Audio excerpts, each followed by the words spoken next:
Today, we have the pleasure of being joined by Alexander Sammon. He is a staff writer at the American Prospect, whose excellent new article is the topic of our discussion this afternoon. It's called The Undignified Demise of Centrism. Centrist Democrats may force changes to the Build Back Better Act, but their rationale as a political orientation has disintegrated.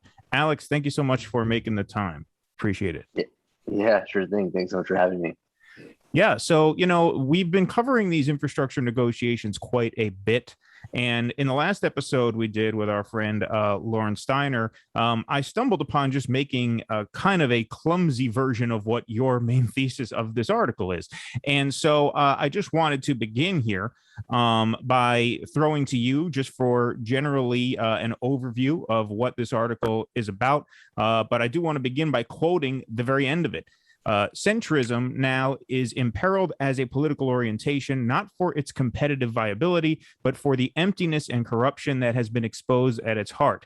Not a single young voter or someone politically up for grabs can look to the leadership of Kirsten Sinema or Scott Peters and see a politician with a positive vision for governance and society, one they could believe in, knock on doors for, or turn out the vote for. Heck, Joe Biden can't even see that. All that exists is a list of donors and a willingness to imperil the agenda of one of their own and the entire success of the party for the sake of a few bucks in their personal campaign coffers. And if that doesn't work out, a plum private sector job to fall back on. So that's where the article ends. But why don't you tell us where it begins and just the general thesis, and then we'll go from there. Yeah, sure thing. Yeah, I think, as we go round and round on this infrastructure stuff, and arguably we're in the same spot we were in maybe even 6 months ago, if we're being totally honest on it. The fact is, the sort of the moderate Democratic caucus has kind of taken over in some sense the negotiations, and you have the White House interestingly allied with the progressive caucus on the sort of salience of the size and of the package and its various programs. What is now being held hostage, basically, the entire thing is effectively being held hostage by moderates and by centrists, and who, in theory, would have some vision for the package that they want. There's some alternative or some counteroffer or some differing vision of what a successful Democratic agenda looks like. The reason that we haven't moved an inch on this in 6 months is because there is no vision and there is no counteroffer, and there is actually no articulation of anything other than the discomfort with the size of the package, and there's no rationale for what that discomfort stems from. If it's straight up cost without pay fors, if it's inflation. Part of the reason that we have so little progress to speak of is because behind these objections is nothing, and I think that's kind of the main thesis of my piece here, is that it's very hard to engage with people who actually have no sort of intellectual through line. There's really nothing to sink your teeth into, and that's a really interesting crisis in a lot of ways for this group of Democrats. And that when we look at previous legislative fights, there were differences of opinion, differences of political orientation, but those orientations existed, and in this one we don't really see anything. We just see opposition, and then we see donations by various corporate lobbyist groups, and that's all we're left with. And I think that's an interesting state of affairs we find ourselves in.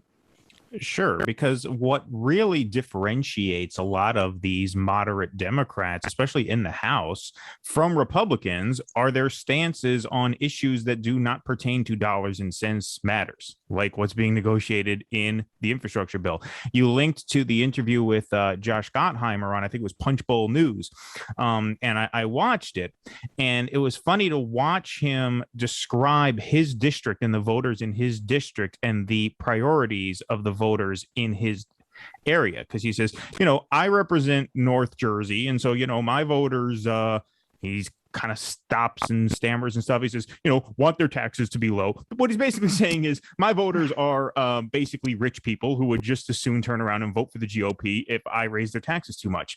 And what we're seeing right now is the consequence of a party that has really catered its messaging towards the very kinds of voters who put people like Gottheimer and Cinema in there, right? These sort of like affluent, well-to-do white suburbanites who are the sort of independent, sort of conservative leaning, perhaps, if the Democrats go too hard on spending, right? If they raise their taxes too much. And so these are kind of the wages of that, are they not? It's interesting because that's definitely true. Obviously, the sort of realignment that we've seen in the Democratic voter base would certainly indicate a lot of that, the rise of these affluent suburban voters as part of the Democratic constituency. The funny thing is that the voters are actually better than their Democratic representation, which is really funny. And so you do have affluent voters like people in North Jersey. But for the time being, at least, they're very willing to line up behind tax increases. I mean, the stuff that's so funny is that they're saying we would actually prefer for you to increase taxes on corporations and on high earners. Some of us may end up paying more, but we support that. That's why we voted for Democrats in the first place. And that's why the stuff polls really well. And if you pull out the sort of individual components of the package, tax reform polls incredibly well. People are very upset about the sort of tax regime that is set in after the Tax Cuts and Jobs Act in 2017. And part of the reason the Democrats did so well in 2018 was because people hated that tax cut, and they want higher taxes on certain sectors of the society. So that actually gets to part of the problem really, really neatly as well, is that Gottheimer's voters would prefer for him to raise taxes. His donors, who are largely private equity people and really big sort of financial institutions and corporate lobbying, they don't want that, but they don't make up the vast majority of his voters. And so there's another credibility crisis on top of this, which is that they can't even say, well, this is unpopular, so I can't support it even if I'd like to. The stuff is popular, and he needs to support it, and many of his peer group are in that same way. And so they can't even come up with an explanation for why they don't support something that their voters are asking for that's popular. And you would think, based on the demography that you point out, that that wouldn't be the case, but it is. And so that kind of adds, I think, even another element to this, which is so funny, is that you would think that these rich voters might bail them out and be like, we don't want higher taxes, but a lot of them are saying we do want higher taxes. And so they're running out of excuses. And that's kind of what gets to this credibility crisis is, all you can really say is that the big dollar donors, the financial institutions and lobbying firms and whatnot don't want higher taxes. And that's basically where it stops. Yeah, well, I mean, the validity of centrism as a sort of governing philosophy is predicated upon the assumption that the sort of quote unquote moderates in both major parties really want to negotiate in good faith and get deals done, but that it's these fringe actors on the right and the left who keep that from happening. But now that you see the GOP just coming out and saying, well, no, we're just not saying yes to anything under any circumstances. And a lot of liberals kind of understand this. Like, a lot of mainstream liberals hate Mitch McConnell just as much as they hate Donald Trump. But they don't then take that next step in their understanding that, well, if the Republicans are not interested in negotiation, what that means is that the real negotiation taking place is not between Democrats and Republicans, but between Democrats and their donors. That's the deal making that's going on. And that's why the centrists are saying we can get things done, not because they can bring Republicans on board, but because they can keep the money coming in from the people who fund their campaigns. You quoted Scott Peters, who actually said, I'm going to pull this quote up right now. He actually said, when pressed on the exorbitant pharma money he's taken in, I'm reading from your piece now, he didn't even pretend to disavow its influence on his judgment, but instead said he wouldn't, quote, defund his campaign so that Republicans can win. So, I mean, he just basically admitted it openly. Yeah, it's incredible. And that's the thing is, like, the sort of Occam's razor solution here is obviously Scott Peters takes a ton of money from pharma. It's by far his biggest donor. His wife's investment firm is deeply invested in pharma and manufacturing and packaging. And is that an explanation enough for why someone would be against lowering drug prices? Of course. Usually they put in a little bit of effort to come up with some kind of contortion to at least provide some sort of plausible deniability that maybe there's some thinking here that's just not traditional, or that there's some other line of thought here. And it's like they're not even trying to do that at this point. They're not even like coming up with some other explanation. They're just saying like, like, you want me to take less money so that Republicans can win? And it's like, this is a D+30 district. It's like, and the other thing I think is so funny is that the way he phrased it about defunding his campaign is like trying to use what they think is such a winning, a winning messaging thing about the unpopularity of like defund the police. And so trying to get a little defund jab in there. And it's like, but there's nothing to it. I mean, you don't have to be an advanced political thinker to see that it's not even an objection. It's nothing. It doesn't stand to the slightest amount of scrutiny. Of course. Yeah. Well, isn't part of what we're seeing here that they used to be able to get away with this because after 3 terms of Republicans going back to, 2 terms of Reagan and then 1 term of Bush the first, Democrats were ready to hear the evangel of the third way Democrats. Okay, this is where the country is, and we have to end welfare as we know it. And look, this is going to be great. And because Clinton's policies happen to coincide with the 90s, a time when the internet is being invented, Kermit the Frog could have been president, you would have had a boom economy. Everyone connected those 2 things. The neoliberal centrism with the booming economy you had in the 90s, and that kept Reaganism going within the Democratic Party for a very long time. But that kind of fell apart with the election of Trump. It woke people up to the fact that, look, over the last 25 years, we've turned America into such a hellscape that Donald Trump was elected the president. And as much as they might want to scream Russia, they know deep down it's because we turned the country into a hellscape. It's not because of some memes on Facebook. They know that. They know that's why Donald Trump, a man with no political experience, became the president. Now the rationale for centrism just doesn't hold up anymore. Nobody believes in it. I don't even think rank and file Republican voters believe in it anymore. Like the whole Ayn Rand case for this kind of policy making, just nobody believes in it. I don't think on either side of the aisle. People who are still Republican voters, it's culture. I don't think you see a lot of them who are running around saying, no estate taxes, God damn it, don't have those. That's not what it's about. They just don't want critical race theory in their schools. It's more about stuff like that. But on economics, Reaganomics, you can't make a case for it because the country is a hellscape. It's a hellscape after 40 years of that. So you can't make a case for it. So what can these centrists say now? I mean, everyone keeps remarking on how particularly Sinema won't talk about what she's for. I guess in a way I respect that. At least she's not even pretending. That's how I interpret that. Like, I think that's our way of saying, follow the money, idiots. What do you think? Why do you think I won't support this? You saw my money from Big Pharma. Case closed. What are you asking for?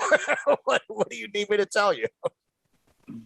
Yeah. It's funny because too, there was a piece in Axios that I mentioned in the piece that I wrote that I think really encapsulates the absurdity of this, which is it. And we've seen this sort of DC press machine fire up and try to make these people look more legitimate, make them look more serious, make them look less corrupt. Those are like articles from 1999. They're amazing. They're amazing. Yeah. Maureen Dowd's puff piece about her. Exactly. Greta Garbo of the Senate. It's like, what fucking America are you living in? I can't think of anything that better demonstrates how out of touch the press is with America than the fact that Maureen Dowd has a job. Yeah. It's amazing. This Axios piece, is all about Kyrsten Sinema coming armed to the Senate with these spreadsheets, and it's like supposed to portray her as this dispassionate thinker who's cutting against ideology and consensus groupthink, and like really just so rigorous that she's going to get to the bottom of this package with the sort of keen acuity that is rarely seen in this country. And it's like she can't answer a question about what she wants in the package, what she wants out of the package, what size she wants. She won't even talk to other members of Congress. Like her official position is that she whispered in the White House's ear, and she's not telling anybody else. And like, is that that's the leader of a serious political school of thought like that? Right. It's so unserious. It's like, and so to have these sort of these pieces being trotted out about like, her and her spreadsheets and like, But it's like, yeah, it's she's whispering in the ear of the White House and then going on vacation to Europe. It's like, it's incredible. Well, the money quote there was really wine drinking triathlete. That was the money quote in the Axios piece. That's what they were really trying to get across. Well, you quoted, Alex, an exchange reported, I'm reading from your piece again, by NBC News producer Frank Thorpe. She was asked, what do you say to progressives who are frustrated they don't know where you are? Cinema, I'm in the Senate. Question, there are progressives in the Senate that are also frustrated they don't know where you are either. Cinema, I'm clearly right in front of the elevator.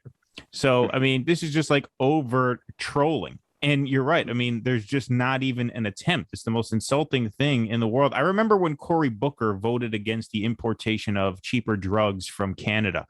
And he had his bullshit prepped and ready to go when they pressed him on that. He's like, well, we want to make sure it's safe before we do it. I'm not opposed to it in principle. Blah, blah, blah. Canada, the land of wild, crazy, right, out of control, dangerous drug making. Right. Yeah. Where it's like voodoo medicine north of the border. But, he had his line ready. Her response is pretty much just fuck you. And it's astounding because this is obviously hurting her politically. I mean, there are demonstrations outside of her office.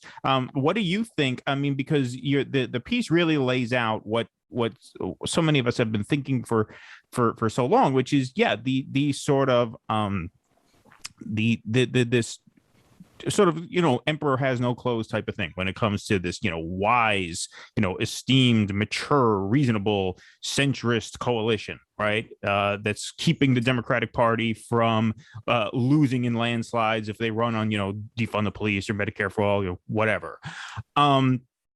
And so what do you think is in it for her? What do you think her end game is? Do you think she is going to try and get some sort of board position at a pharmaceutical company? Because she's burned so many bridges, I don't even know that she could lobby anymore. Like, you know what I mean? I don't even know if that's in her future. She's auditioning for Bond villain. It's interesting. I've had conversations with people in DC about this who are, involved in the process, and on the Hill and whatnot. And they, have theories. Everyone's kind of got their own theory. The thing that I've heard kind of repeatedly is that people legitimately don't know what she's thinking. Even her staffers have no idea. And they've gone to her and been like, please just cut us in on the thought process here. Like, we just need to know that there's a next step, that we need to know that there's some rationale here.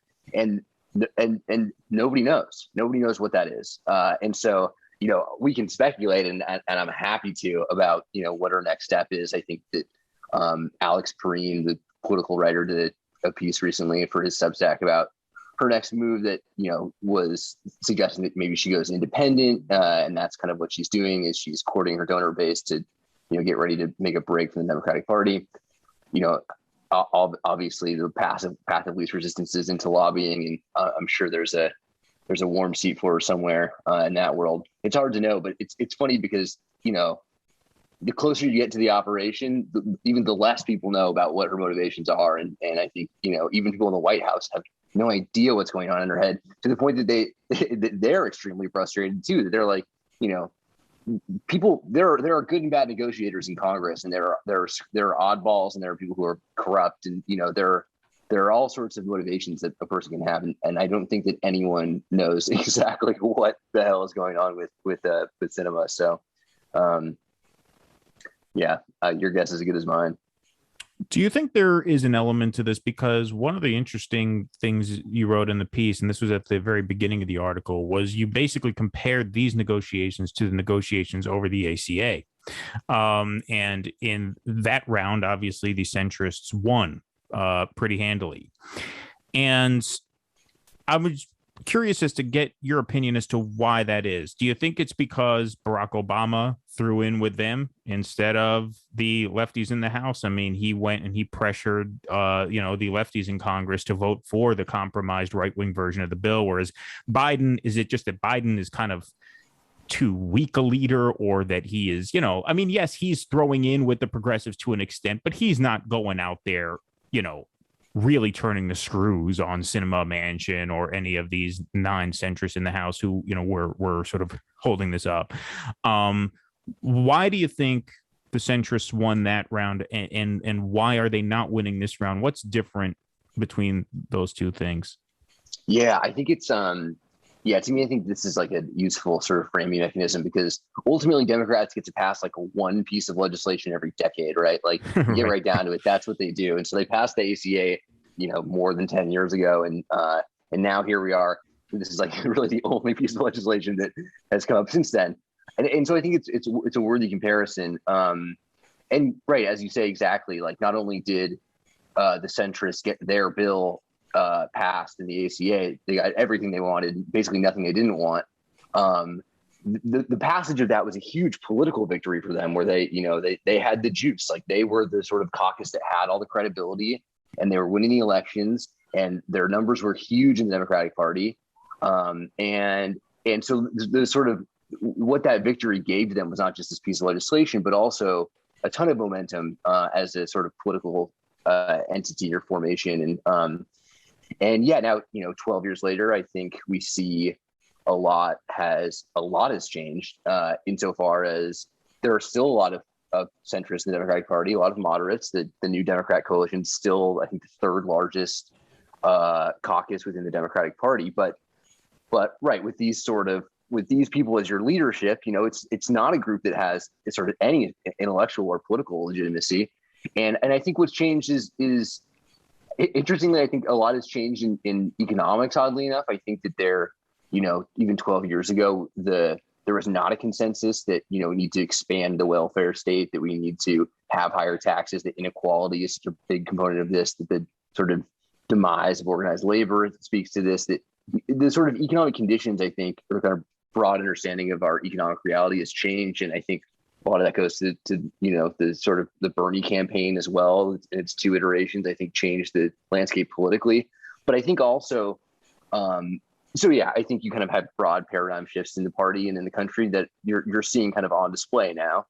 I think that the Congressional Progressive Caucus has actually really changed as well, and I think that that's kind of a second sort of understory to this whole thing, is that the CPC, which is now the largest caucus in the Democratic Party, is very different than it used to be, and it's very organized. And it used to be the biggest pushover caucus anywhere in the party. They would vote for anything; it didn't matter. You could pay, I think you had to pay like $400 to be in it, and that was basically it. Now it's they're voting as a block, and that's something that hadn't happened before. And so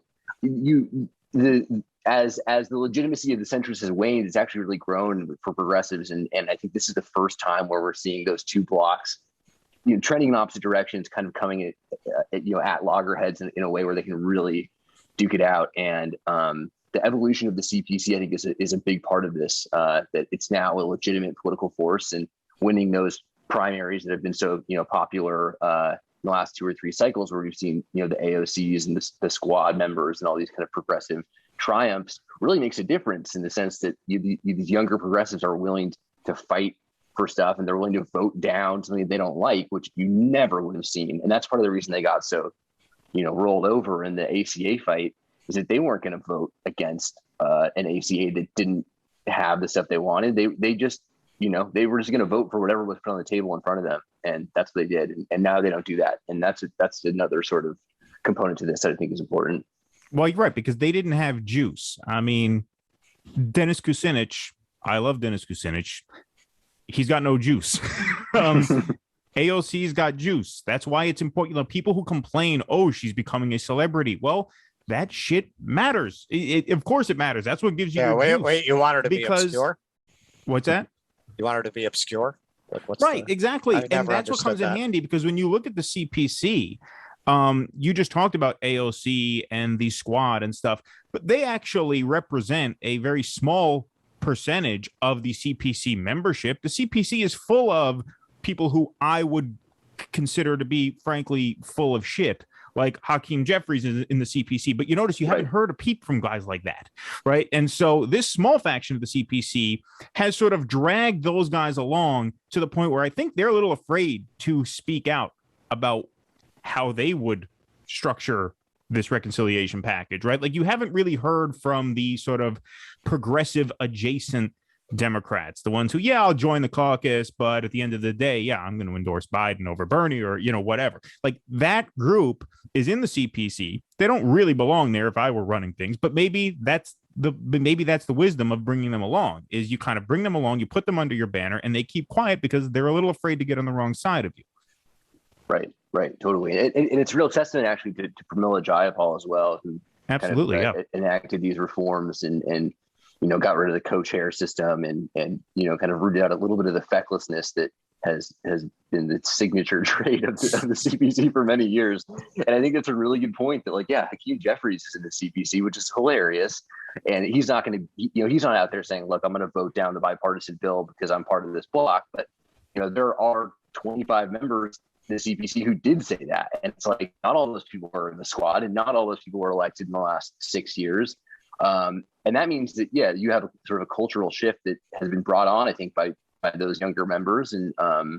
And it's spread, and it doesn't spread to all 96 members or whatever, but you don't need 96 members to do this. Actually, you only needed 12 or something to hold up the infrastructure bill. And that's what they did. So I think these sorts of incremental procedural wins are hard to get that excited about. But it's an important sort of changing of the guard and where the power balance is in the House and in Congress generally. And that's a big part of it is how the CPC has changed. Well, yeah, I mean, and it's very important because keeping those Jeffries types quiet does two things. Number one, it kind of brings them under your wing. But number two, that further isolates the moderates because the moderates then don't have anybody to look towards and say, hey, look, this person's a progressive over here and they are with us. They don't have anybody. There's no who can they turn to? They got nobody. They have Gottheimer, Peters, Rice, all these like known blue dog right wing Democrats, but they have no one with any remote. They have no one with any progressive bona fides whatsoever who they could turn to and say they're with us.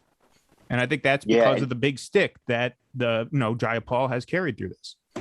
Yeah, I think you're right. I think she does deserve a ton of credit. Sorry, go ahead. Yeah. No, sorry. I didn't mean to talk over you there. I think you're wise to bring up Jeffries again, actually, because Jeffries and Gottheimer are actually quite close. And they, in the kind of months leading up to this, were laying the groundwork a little bit for an alliance there where they started Team Blue PAC, which was like this political action committee to basically protect incumbent moderate Democrats from progressive challenges. And, which again, talking to people on the Hill, that was something that Pelosi did not know about. It was not happy about. That was not the sort of as the likely inheritor of her position.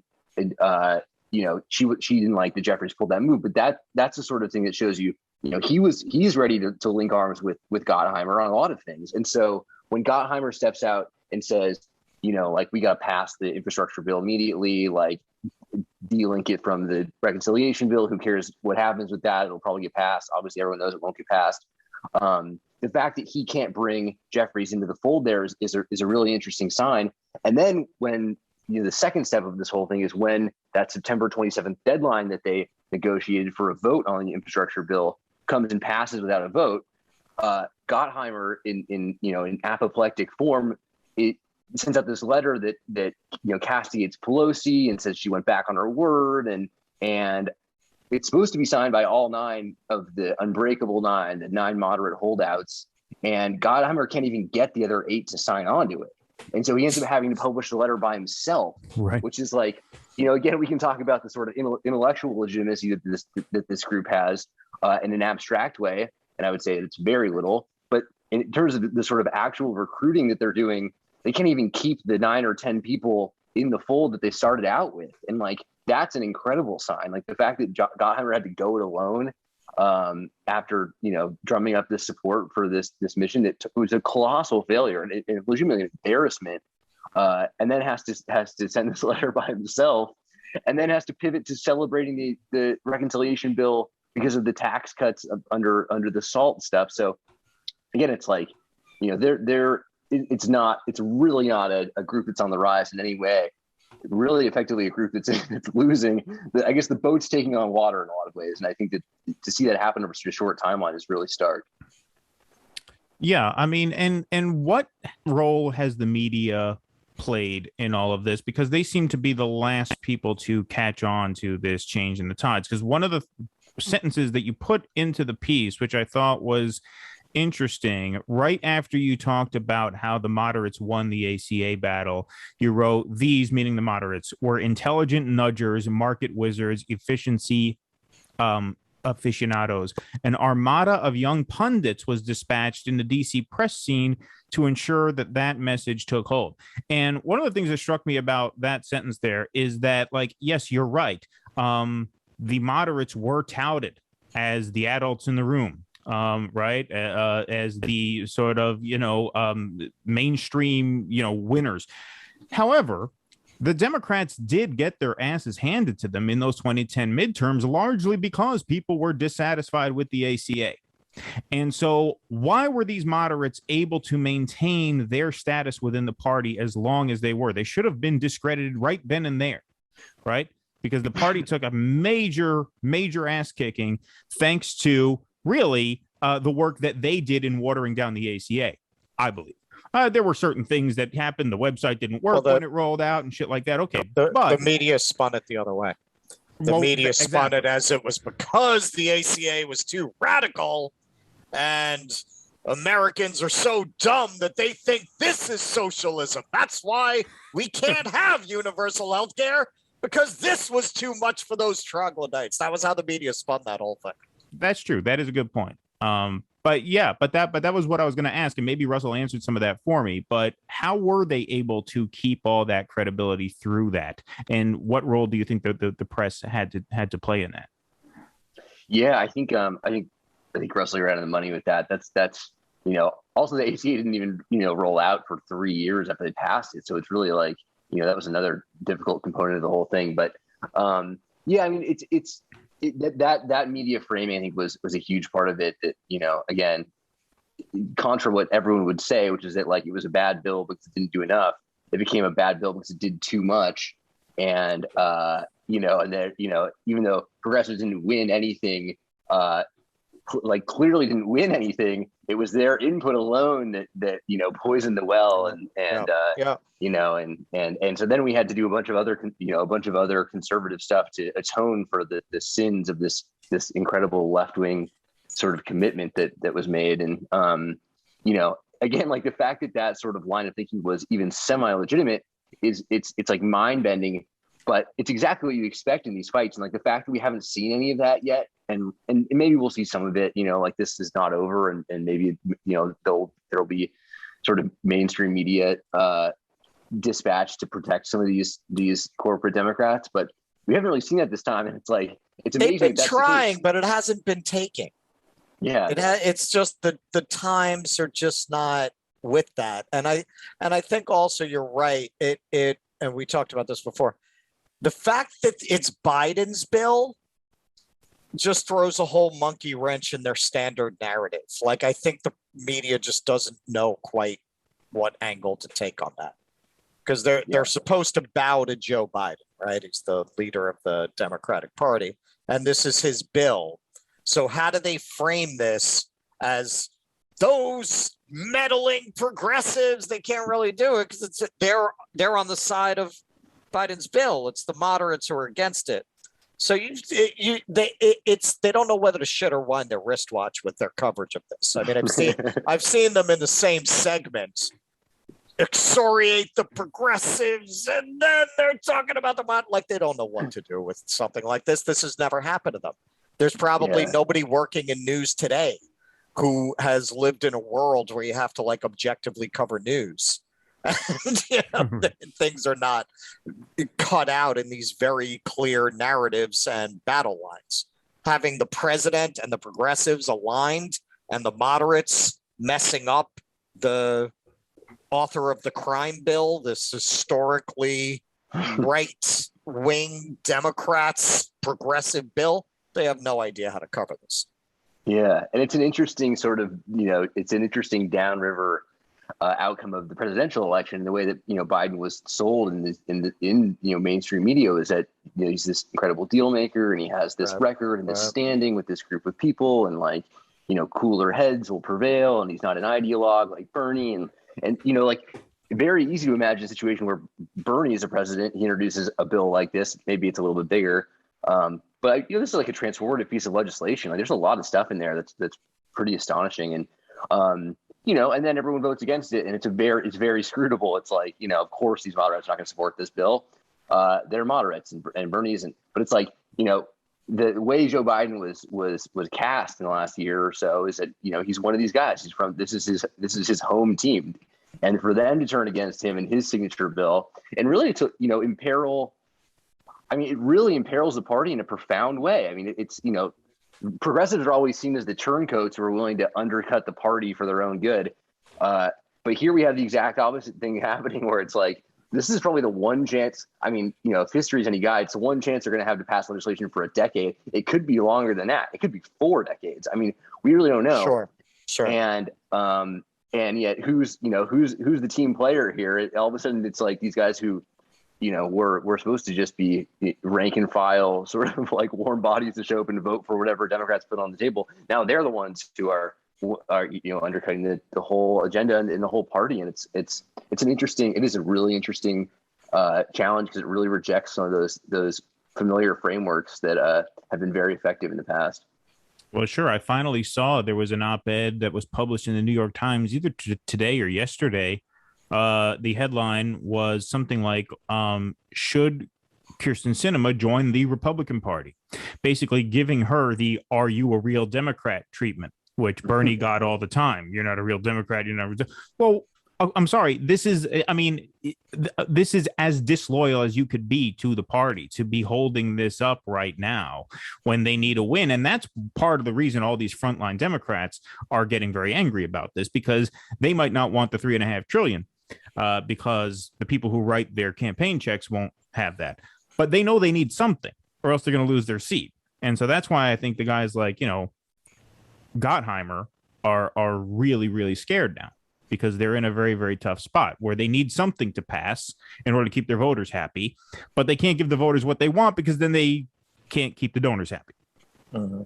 Yeah, even Paul Krugman came down off his owl perch to excoriate Manchin and Sinema the other day.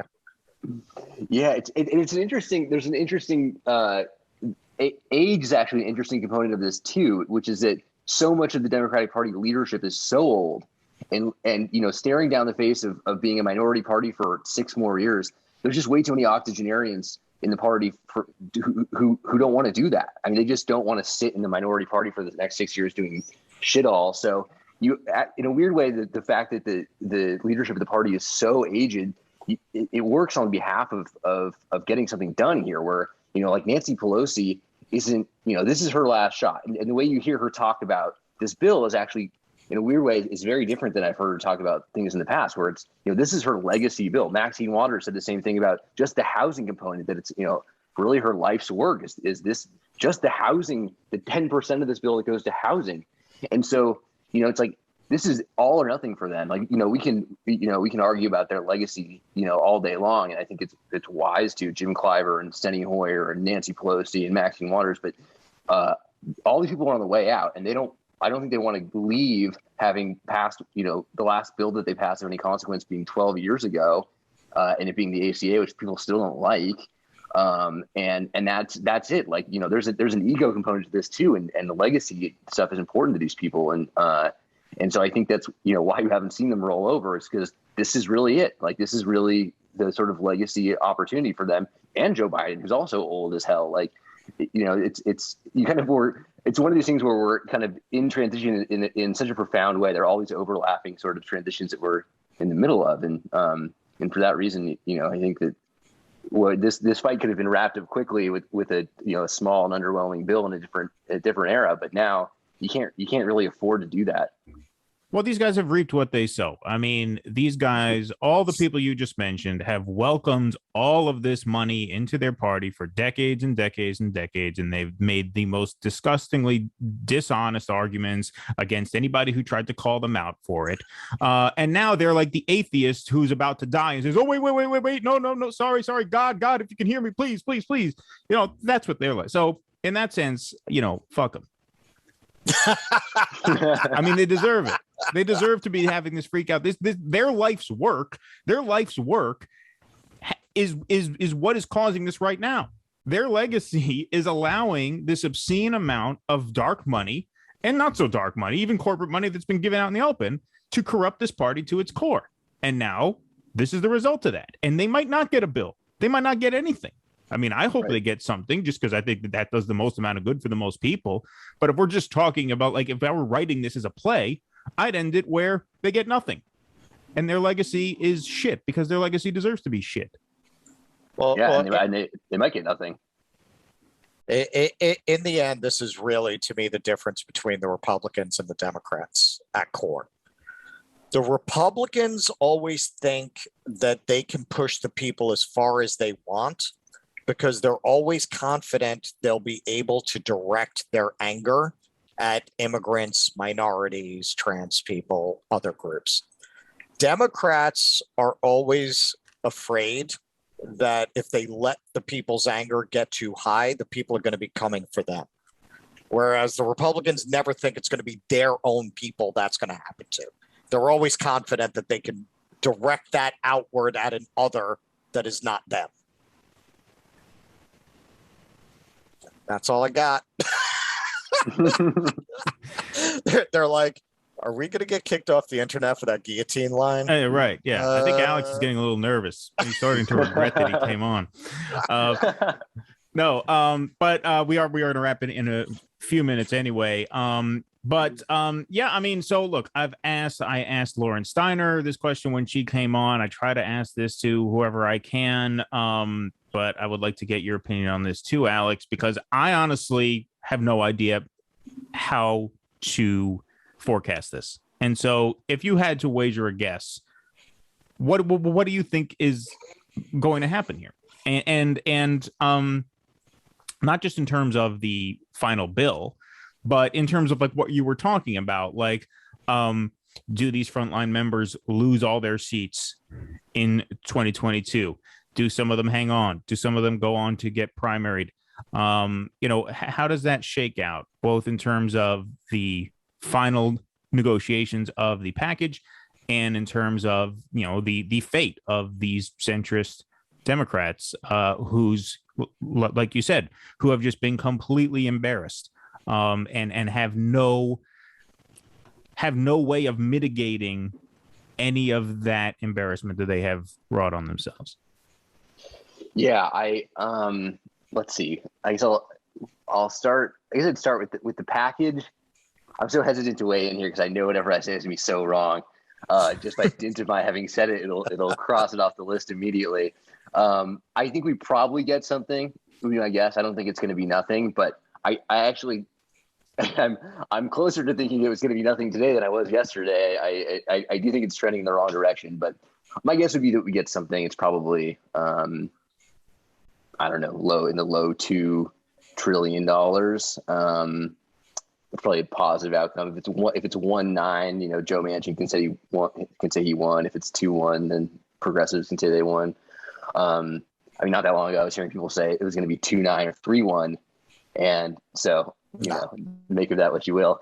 I don't know. I think we'll get something. I don't know. It's tough because everyone is like, yeah, well, it's fine. Let's cut some stuff. Let's make it smaller. But nobody wants to cut their own thing. And that's actually a nice sort of mutually assured destruction element of all this, is that everyone's got their thing in this package and nobody wants their thing to be the thing that gets cut. And, so I honestly don't know. I mean, what I've been hearing is that the White House wants to take a big chunk out of the housing stuff. And, maybe if they gore that ox and they can get the other stuff through. I don't know. I really don't.